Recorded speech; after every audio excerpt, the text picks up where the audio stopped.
Hi, my name is Doug Botkin. I'm a Technology and Market Development Manager for Accugenix.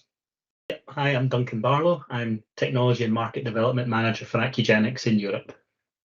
Microbial identification programs generate large and complex data. How can automation support in the analysis, and what are the implications for the future of contamination investigations? So it comes down to fit for use. And so when you're looking at these complex data sets, ID programs generate tons of data. It's not just identification. It's maybe linked with counts. It's linked with rooms, operators.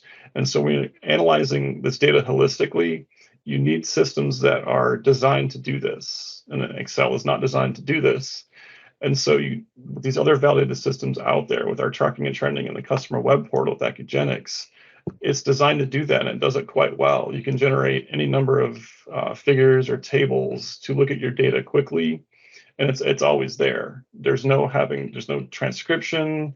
There's no having to look up logbooks. The data is there for you to investigate whenever you want to, and across multiple sites as well. So you can really have a global picture of what's going on at all your sites at any point in time, and be able to react to it, being proactive with your tracking and trending data, and really using it what it's supposed to be used for, is detecting these problems before they become actual problems. And when they do have an issue, an investigation, the fact that you can very quickly go to something like our web portal and within a couple of clicks see all the instances previously of that organism that you're concerned about available. Where's it been seen before? Straight away, it's giving you tools to find the source of your contamination quickly. It's not guaranteed. There are other tools that can help you get to that, right. But it's a starting point. When you look at guidances on investigations, microbial investigations, they all start with you need an ID. You need to know what it is, and you need to know where you've seen that before to figure out where it's come from. So being able to do that quickly and easily with the click of a couple of clicks of a mouse can speed up the investigations for sure.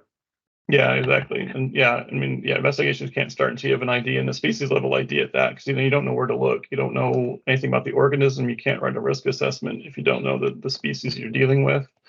And it's especially important when you're dealing with tracking contamination that could potentially cross sites. So if you're shipping some sort of raw material or in-process material to a different site, and you've got a contamination, it's really important that you track down that potential multi-site contamination event to, I guess, minimize the impact on the subsequent shipments. And so the portal can do that. And then, like you said, very easily, very quickly, be able to look at this data, analyze the data, and help support investigations for this. Yeah, just a sort of interesting add-on to that. Annex 1 is quite clear. It says anything found in grade A and B should be identified and investigated. It says consideration should be given to organisms in C and D. Now, we hear different things from different people about how they approach that. I know some ID everything in C and D, and some people who just ID occasionally, or they do genus level only. In terms of tracking and trending, what are your thoughts on that? Because you've run a environmental monitoring program and done tracking and trending. So right. Yeah, so I think to me, if you're thinking about your clean room suite, obviously A and B species level, 100%. I mean, the FDA guidance supports that as well. They also support species level for your clean room suite, your C and D, your ISO 8 levels or ISO 8 grades. I think species level all around, because you think about how contamination gets in your grade A.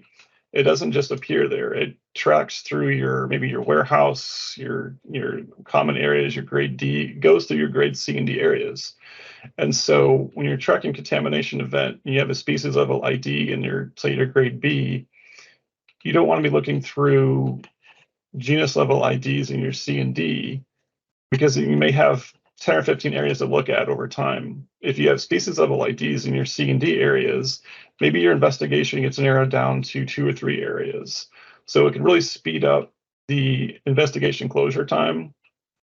And it really gives you a clearer picture of what's happening in your C and D environments. And back to tracking and trending, it helps you identify potentially adverse trends. And so maybe adverse trends are defined a little bit differently in those areas, because those are kind of your last stop before you get into your your grade A and B areas, where that's means the last place you want to have a hit. Of any organism, let alone any spore formers. So you want to catch them early, and that's in your C and D.